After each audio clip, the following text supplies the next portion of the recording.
So, do miracles still happen today? Yes, they do. And you're about to hear a dramatic story of healing. You're going to want to stick with me to the end to hear this story. Even if you don't need a physical healing, there might be some big mountain in your life that you need to move. And with God's help, you can move it. This story is going to stir up your faith. With God, all things are possible. A cop named Bryan Lapooh slipped and fell while on duty and broke 2 vertebrae in his neck. He was totally paralyzed on the right side of his body for 10 years. He started to give up hope, but his wife never stopped believing for his healing. Miracles sometimes don't always happen on our timetables, and sometimes we need to be persistent. But Bryan was completely healed after he attended a healing revival meeting with the overseer of my church, Ken Fish. You're going to see footage of him walking for the first time. You're going to see the right side of his body begin to move for the first time. You're going to see it on tape. This miracle was confirmed medically by the same doctors who told him he would never walk again, as well as my church has several doctors and surgeons to confirm this miracle. He attends my church at times, so I can confirm this story is 100% true because I know him. He's one of the nicest people you could ever meet. If it can happen to him, it can happen to you. This story was featured on the 700 Club, and I'm going to play it for you now. On December 19, 2008, a winter storm had blanketed Little Falls, New Jersey in snow. 39-year-old police officer Bryan Lapooh was redirecting motorists away from an icy road when he slipped. The only thing I remember is waking up in a hospital as they were trying to intubate me. After further examination, doctors discovered Bryan had broken 2 vertebrae in his neck and had to perform emergency surgery.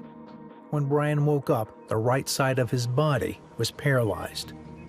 I was panicking, scared. Adding to his fears, the divorced father of 3 had remarried, and his wife, Meg, was expecting. He's paralyzed. My husband's paralyzed. I was newly married. I had just lost my father. I was like, this can't be real. Still, doctors were confident that in time he would fully recover. After his release 4 weeks later, Bryan went on disability and would spend countless hours in physical therapy relying on a walker and leg brace to get around. As the weeks and months ticked by, there was no improvement and he was in constant pain. And now he and Meg had a newborn in the home. I spent a lot of time asking God for him to help me and get through all of this. I would always say, Lord, why is this happening to me? You know, I'm supposed to be a child of yours, and I feel like I'm getting beat up worse than somebody else.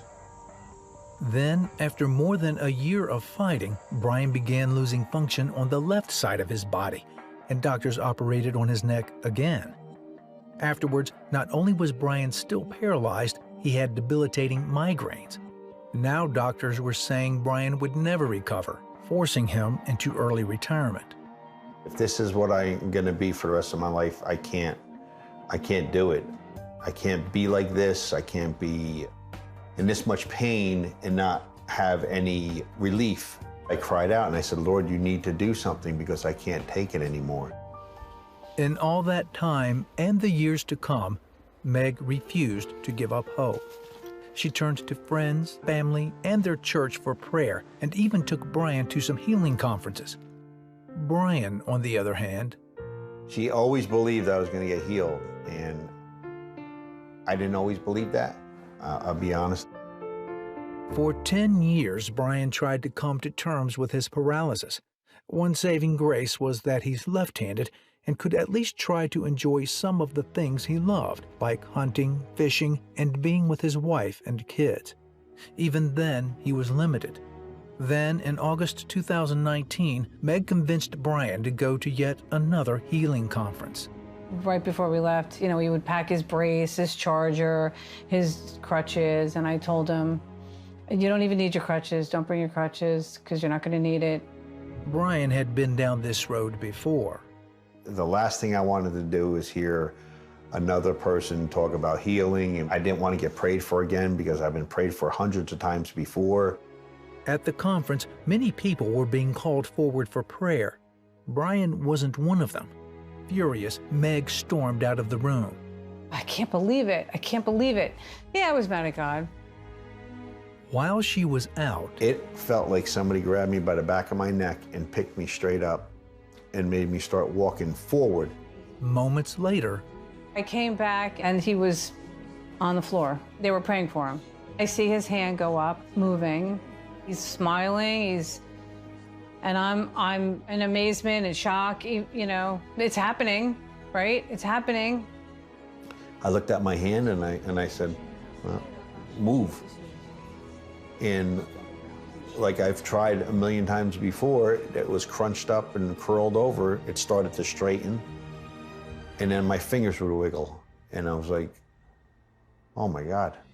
And it's all twitchy and it's all spasming and it's all crazy, but it's moving. And it never did that before.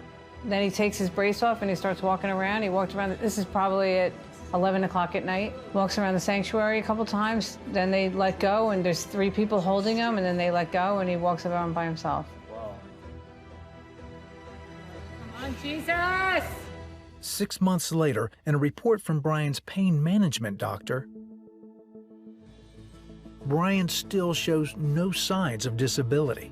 Now working full-time at a rock quarry, he's grateful to have his life back and especially enjoys every minute he has with his family. I mean, you stop and you're like, what just happened? What happened? Like, he broke his neck. He was paralyzed.